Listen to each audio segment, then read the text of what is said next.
Permasalahan sampah di Kabupaten Aceh Singkil tak pernah usai mengganggu warga. Warga sekitar mengeluhkan bau busuk menyengat yang timbul akibat tumpukan sampah di jalan yang berdekatan dengan tempat tinggal mereka.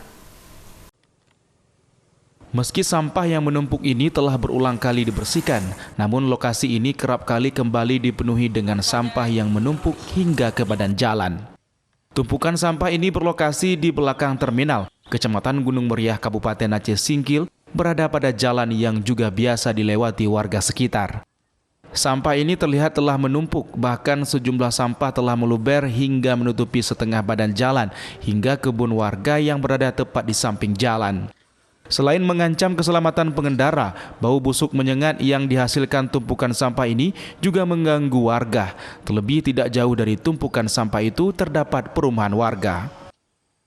Seorang membuangi sampah, dibersihkan terus dibersihkan, lagi buang sampah. Ya kayak mana lah bang, merasa keberatan juga karena uap-uap baunya itu kan sampai sini, karena sampah-sampah itu bukan sampah biasa-biasa aja, kayak pempes, sampah ikan gitu kan. Jadi semua bau-baunya sampai ke sini juga lah bau-bau. Permasalahan tumpukan sampah di Kabupaten Aceh Singkil seakan tak pernah usai. Kendati telah beberapa kali dibersihkan, namun kerap kali kembali menumpuk. Selain di belakang terminal, tumpukan sampah juga terlihat di jalan menuju Puskesmas Gunung Meriah.